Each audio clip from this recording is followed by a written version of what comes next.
Hello, and welcome to POMA Does, a podcast produced by the Pennsylvania Osteopathic Medical Association. We provide a voice for osteopathic medicine and share insights on issues important to osteopathic physicians, residents, and students, as well as those who embrace the osteopathic philosophy.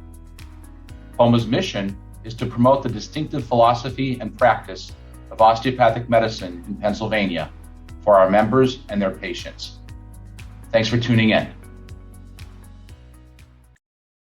Hello and welcome to the latest episode of POMA Does podcast series sponsored by the Pennsylvania Osteopathic Medical Association. I'm Nick Diebig, and I'm a third-year medical student from LECOM class of 2024, currently at Allegheny Health Network for my rotations. Today, we're going to help out the MS1s and some of the MS2s that haven't found their way with studying habits for medical school. Very hard topic for a lot of medical students to get into is deciding what studying method is best and for what classes. And I'm really pleased to have a panel of three really bright top of the class students from my class from LECOM Erie. With that, I'd like to introduce Jaylene Everett, Alex Nguyen, and Alex Fazioli. Each of these three are all here with me as well at Allegheny Health Network doing their rotations. And we're going to talk to them today and hear about some of their studying methods and habits. And we're going to help the MS1s and MS2s succeed in medical school. So start off, how's everyone doing? Welcome. Good. How's everyone doing tonight? Good. Yep. So Doing great. All right. We can all agree here that finding the studying habit for medical schools had been one of the biggest obstacles in medical school is finding what works for you, right? Oh, definitely. I mean, it's just so important to realize like how individualized medical school is. I mean, you're thrown into this giant class that everyone is given the same materials almost, but then you have to go on your own and figure out how to study from it. So yeah, this is definitely a great topic to cover. And I really think we can get a really good podcast out of this. Yeah. I agree with what Jaylene said. It's definitely a lot of trial and error whenever you start medical school. Definitely for trial and error. Unlike you three who already have their core way of finding their studying habit, I was one who always juggled around with actually all three of your studying habits. So it'll be fun to really hear how I should have done it during the first 2 years instead of realizing it now and not having this podcast. But start off with that. We'll go ladies first. We're going to talk about the first round is going to be what your studying methods were. And then we're going to talk about how many hours per week and then what you did before exams. So Jaylene, you have the floor. What was your studying habit? All right, so starting this off, I definitely was the classic study guide maker. So especially for our school, we would be more of like a lecture-based pathway. So we would have different PowerPoints and clinicians come in. We would have lectures all day. And the way that I worked best was being able to go home at night. And I wanted to format all of those lectures into how my brain could process the information the best way. So I would sit at a desk, type up study guides all night long. Something that I realized was really important for me was formatting in charts. I found this super helpful for any class, any type of situation. Like a really good example is working with like pharmacology charts. I mean, you have your drug, mechanism of action, what it's used for, your adverse effects. And that could just be applied to almost anything you encounter in medical school. You can use it for diseases, you can use it for biochemistry pathways and stuff like that. So I pretty much would come home, make sure I could format everything that I learned today and put it into a study guide. And I also thought it was really helpful because it would be my second pass of the information just in one day. So I really got the information in, got it down early. If I was done early for the night, I would go back and read the study guides again. So that's pretty much a typical week for me. It was just typing up study guides and making sure I color coded them in every way possible. So you're saying that you color coded them. Is that like a typical thing you've heard from any other colleagues throughout medical school who also see in color? Oh, I mean, I feel like that's kind of interesting. Favorite topic. I could talk all night long about this. But yeah, so I pretty much made sure I associated every disease, every drug with a certain color. So how my brain worked was, if I learned about that disease in a different system or within a different lecture, a different professor, I would have all the same diseases in the same color. So it really helped me segment different topics in my head. And when it came to an exam, I hate to say it, but especially the pharm exams, I'd be like, oh, you know what? That drug was blue. I know what it does. I could remember it. So I personally haven't heard a lot of people work like that, but hey, if you're a study guide person and you like to see colors, I think it's a really great way to go about it. It's a great way to remember that. For anyone who's listening and going on rotations, such as us right now, when you're telling a patient what drug you're going to give them, don't tell them it's the color purple. I mean, nobody has complained about it yet, so. Well, that's good. I'm glad you haven't done that yet. Now, how many hours are you dedicating per week? Because at least for us in LDP at LeCom, it felt like an 8 to 5 some days, at least most days even. It might have been 8 to 5. How do you accomplish all those lectures in one night? Yeah, I mean, some nights were definitely later than others, especially the ones that did go. We had those days that were 8 to 5. Something that did help me was if I had finished early, looking at the lectures for the next day and almost like pre-formatting those charts. So maybe I would look through the lectures and realize like all the drugs that we were going to go over for that day. So I would just pre-make a chart. And even during lecture, if I was like, felt like I could pay attention enough, I would start filling in those charts during lecture, but really making sure I was focusing on reformatting the information, bolding things, highlighting things when I had gotten home at night, just to make sure I was already getting that second pass through the information on the same day. That's very, very clever. And now for my perspective as being the juggler of the group, I happen to use some of these study guides too, and the colors really did make it help a lot. But I will say if you do try this method, it is definitely best to try to make these charts yourself, because the big emphasis Jaylene was making was reformatting that into however your brain sees fit. Some of the formatting looks great on paper. If I didn't make it, I felt like sometimes I didn't get as much out of it as I could. All right, you got Alex and Alex. I don't know, paper, scissors, rock, fist fight, whoever wants to go first. I don't know who's the better Alex right now. I'll yield it to the other Alex. So. All right, Yeah, Alex Fazioli, what's your study method and what was your typical week like? Yeah, I guess I'll just start saying that Jaylene's color coding is legendary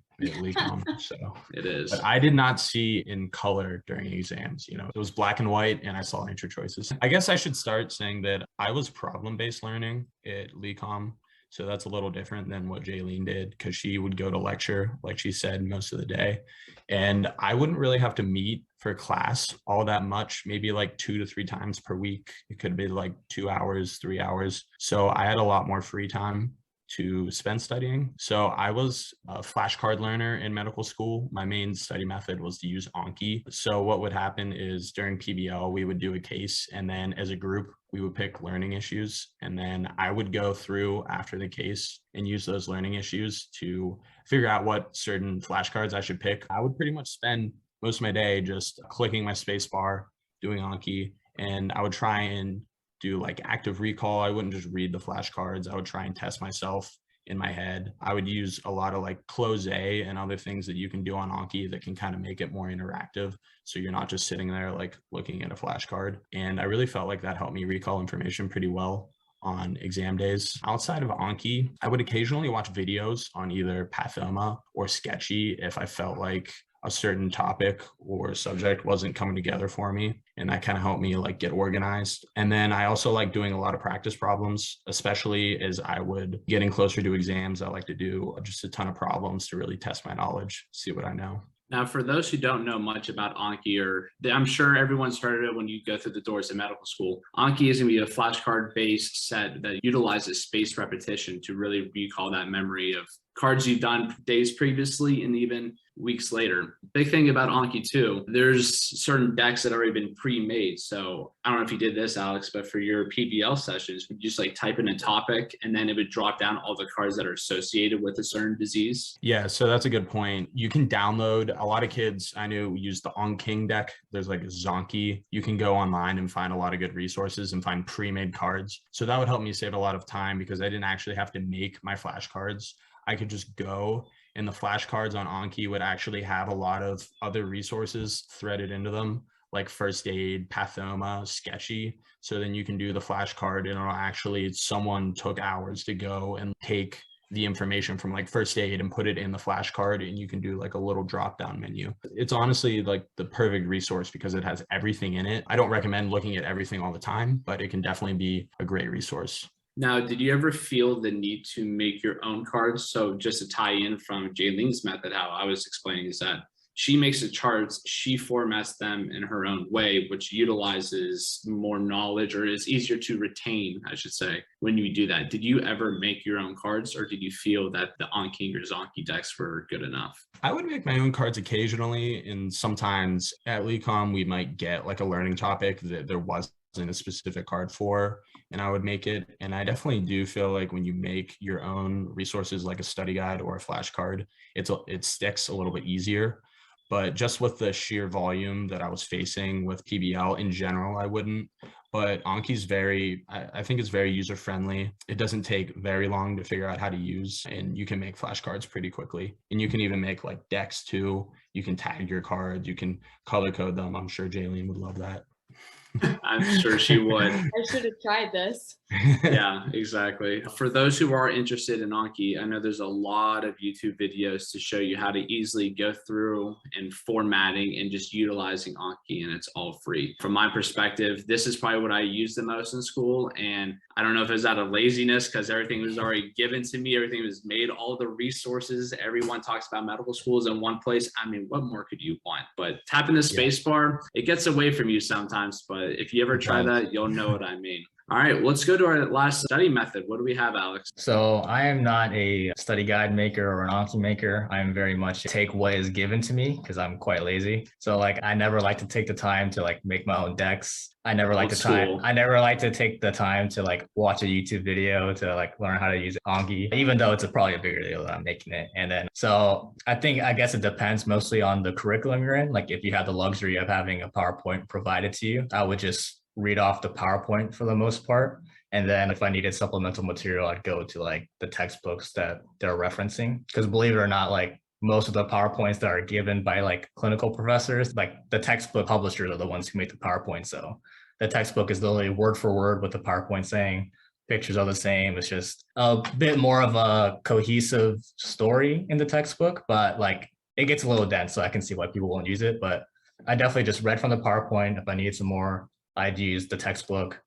Google has never led me astray. Like Google was probably like my Bible during medical school, believe it or not. So it was like if I just needed a quick reference, it was Google search bar. But yeah, no, nothing. That's old school though. No, yeah. I mean, hey, people will do better with that. Were you just that person always in the hallways just carrying like the 3 gigantic 800-page books just walking in the hall? Instead of just having like an Anki app or just holding like a 20-page study guide, you just have these books walking around. No, it's the new age. Everything is PDF or online. So true. It does make it a lot simpler. This is probably the least method that I tried, was just going straight off of PowerPoint and such. Maybe I didn't read straight out of the book well enough, because the way that you explained it, I kind of liked, because you said it was like a storytelling in a way from how they did in the publishing. But when you have PowerPoints, it's just like quick notes. And so when you ever have quick notes and PowerPoints, it's not always a full story, but you bring in the light about having the actual textbook and reading it as like a story. I feel that kind of inspires me to want to try that, or at least it would probably convince others to want to try that, especially big readers out there.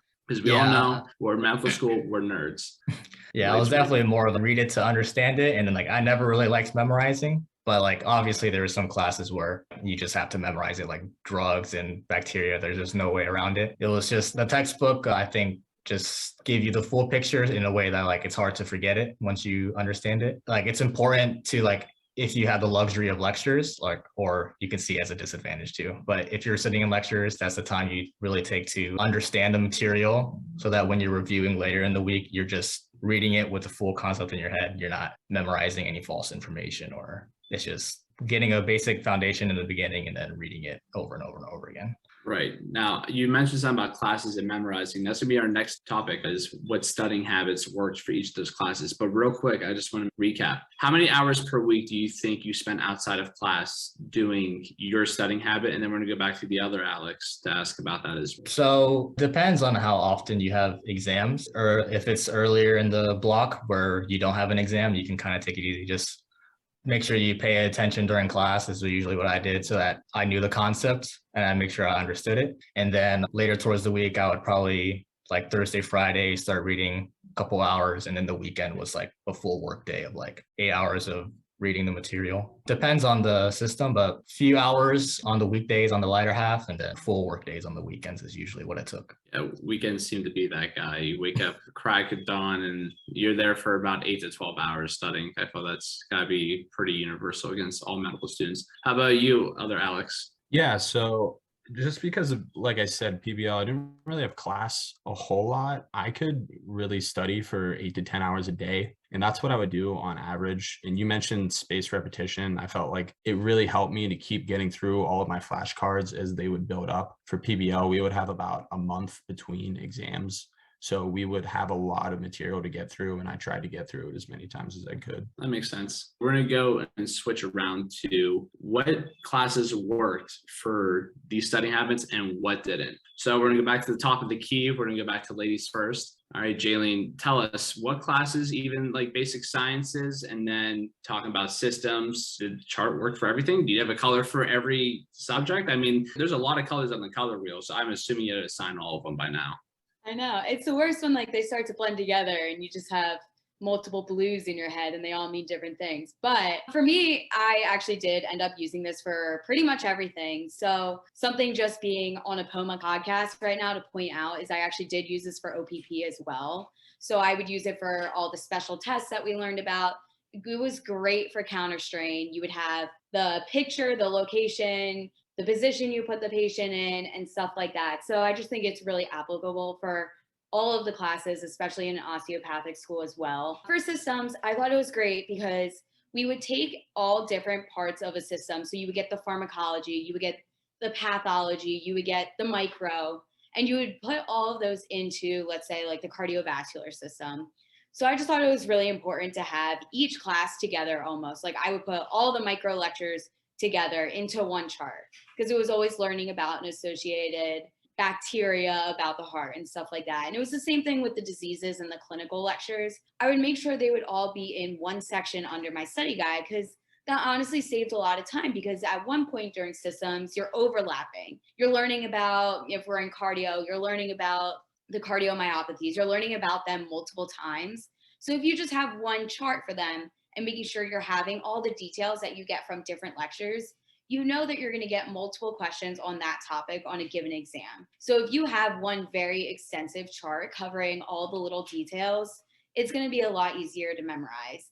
I kind of did pick this up a little bit more during systems during my second year. I'd say during first year, I was still trying to find my way a little bit.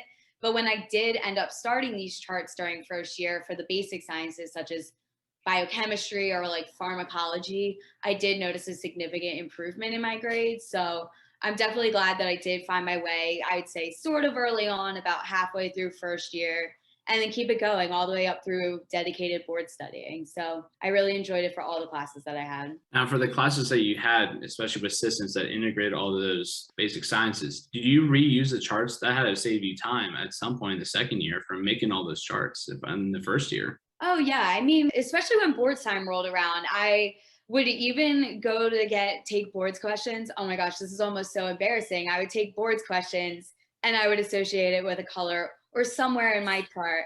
I'm sitting there taking step one and I'm like, oh, that's probably on my second page, on my second chart, third column down. It's just how my brain worked. It worked out great for me. So definitely it did save me a lot of time during dedicated when I would go back and do quick references because I just always knew kind of where the information would be. And I think that all goes back to like, I spent the time formatting those charts. So it was really easy for me to go back during dedicated board studying at the end of MS2 and being like, oh, this is when I covered that neurology topic. Like, let me just go read over this really quick, then supplement it with all my board materials like first aid, pathoma, and stuff like that. So yeah, I really use them all the way up through right now. It's really smart to keep all this together because that's something you're gonna remember forever, and especially those colors. That's a great plan. I don't know if everyone's brain works like that, but if your brain could work like that, I've seen the results. It's very impressive. But again, that's why we have 3 of the brightest in class of 2024, because all these methods can work. Let's go on to Alex number 1 again,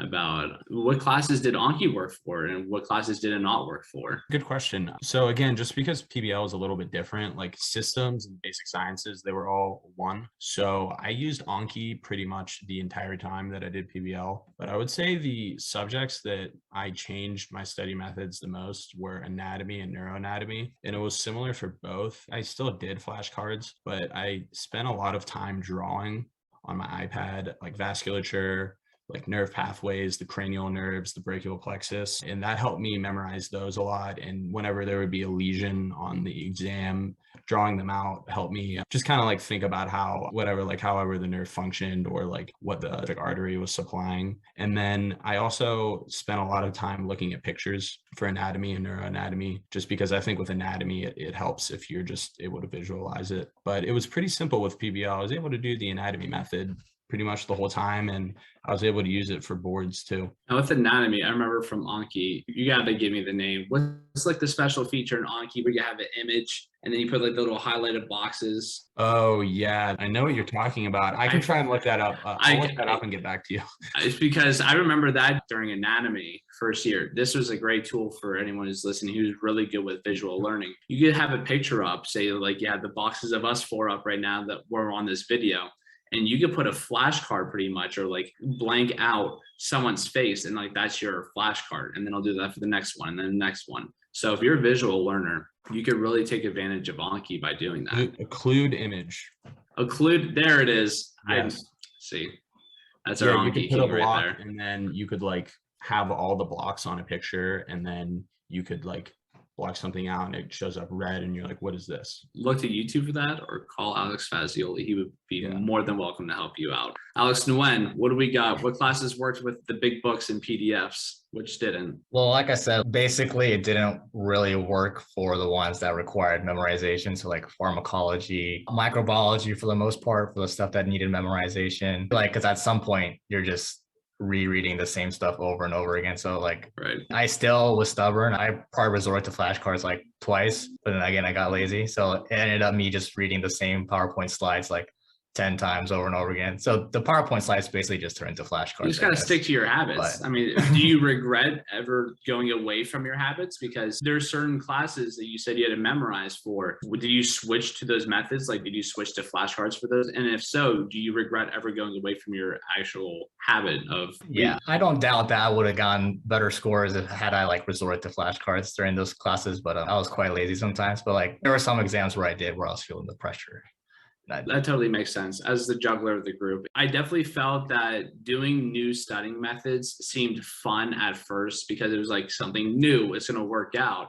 And sometimes it really did work out. Doing new methods really did work out. And then other times it's like, oh no, I should have never left my old habit or something like that. But I feel something that I've noticed with these three and knowing them throughout school is that once you pick a habit that you feel like you're pretty comfortable with, if you're not getting those hundreds right away, just keep working on it. If you know something is working, like it doesn't mean that like, if you get like a low A or a high B, or even for other students, if you get like a high C, low B, just work on a method that you think will work for you. You don't have to jump from method to method, just build upon it. It's practice. It's like working out. You want to get strong, you got to put in the work. You got to do week after week. Would you guys agree with that? Like, do not just switch up right away if something goes awry? Yeah, definitely. I wasn't a stickler saying like, if it's not in the textbook, I'm not going to learn it that way. It was definitely like, if someone handed me a flashcard deck that happened to be on the subject, I would use it. But so it's like, you just have to adapt and not be stubborn. Like textbook way is not the best way. Like I was never like that. Like it's not elite to be only using textbook. It's not elite to be an Anki king. I don't think some people are. But yeah, adaptability is key. Yeah, I think adaptability is key in certain situations, especially with the certain classes you were mentioning about like pharmacology and micro. You just got to try different habits. But again, if you find a habit that you like, definitely try to stick with it and build upon it and be better at it. Now, so most of this is a plug for MS1s going into medical school, and then MS2s are a little bit later in the game, still trying to find their way into studying. But this last part, let's talk about resources for MS2s. And I guess actually some MS1s could use too for board studying, or even some board material books that you used during medical school. Jaylene, you got anything for us? I know you have like 3 in your head right now. Yeah, I actually was just thinking I had about 3. So I would say starting off probably during MS1, if your school works through systems, so I'm saying like you go through as the cardiovascular system and then the renal system and going through systems wise, I would highly recommend starting with PATHOMA. It's an online resource tool. They do the pathology, which means like going over the different diseases and like the etiologies of how they work and the clinical signs and symptoms. So they pretty much work through all the diseases in a certain system, and they give great mnemonics, they give great images. Whatever they do, I swear it just sticks in your head absolutely perfectly. I would die on this hill saying Pathoma is fantastic. So I highly recommend that. And it's a great starting tool, especially for MS1s, because it's just, I would say, passively watching videos. And when you get back to it during your MS2 board studying time, it will be your second time seeing those videos. So they really sticks with you. Secondly, I would say a question bank that I really did enjoy was the USL MERX questions. They were a great start into looking at boards questions. So I would do those throughout my MS2 year during the lecture time and just making sure I'm seeing, oh, like how would they ask about this system on boards and stuff like that. And you can actually filter out certain topics all the way down to the systems. And then you can also do it by basic sciences. So the biochemistry, the pharmacology and stuff like that. But of course, the gold standard is UWorld. Everyone says it. You'll hear it from everyone. You should do all of the UWorld question bank. And I also just stand by that. I think I personally did not start it until my MS2 dedicated study time. And I thought going through I tried to get through the entire question bank before I took step 1 in Comlex 1. I thought it was the absolute best study tool. I felt very prepared taking boards because I had gone through that question bank. I can attest to that. It was a very scarring question bank, but yes, it did help a lot. Gave great explanations at the very end of each question that I ever got wrong. And I might have killed the morale daily going through it during dedicated, but looking back at it and walking out of the boards exam, I was very thankful that I had gotten that question bank and I had made through a ton of it. Alex, anyone want to chime in with what other board studying or even board studying stuff you used that you wish you would have used during MS1? Yeah, I mean, I guess I would just say one of the big things for my board studying was on the OnKing deck, I found the high yield tags. So there's a lot of information on OnKing, and for boards, you're going to want to try and get through everything, but you can't actually look and learn everything. So I would just do the one high yield tag is what I did. And I felt like that got me the information that I needed to be able to do well on boards. But I would completely agree with what Jaylene said. Pathoma is huge. If you can get through all of that once or twice before you take step 1 and Comlex 1, you're going to be ready. And then I would just also say first aid and sketchy were really helpful for me. Sketchy for farm and micro. I felt like micro was huge on Comlex and step. It comes up a lot. So if you just know that cold, you're going to get a lot of points right. And yeah, UWorld is fun.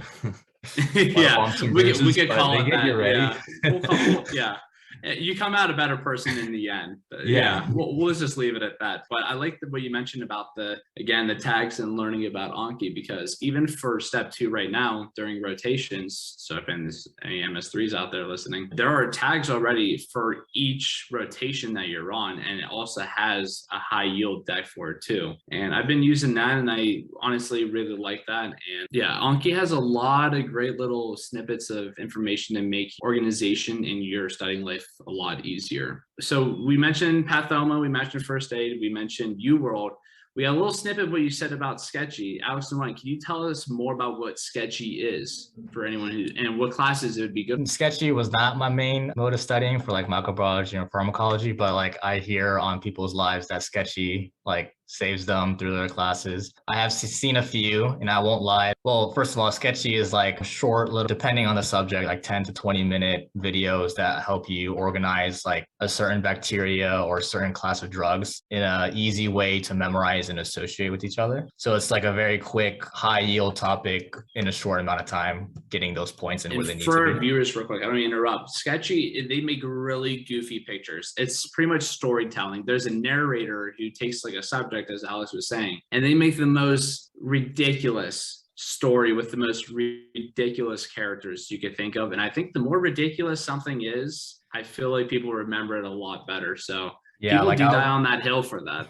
Yeah, I'll be talking to classmates and ask them what this bug has, and they'll say, yeah, that's the one with the bathtub or something. And I have no idea what they're talking about. See, now we got to watch out for those people too. We have people like Jaylene giving patients color purple, and then we got to worry about the patients saying they're diagnosed with a bathtub.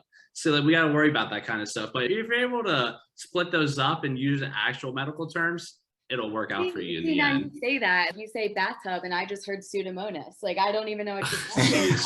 There it is. I can't wait for the listeners to like really go through this to understand what we're talking about and not have a good laugh about it. But those are all great resources to use. I've used all of them. I love all of them. I guess I just love everything and everyone. That's just me.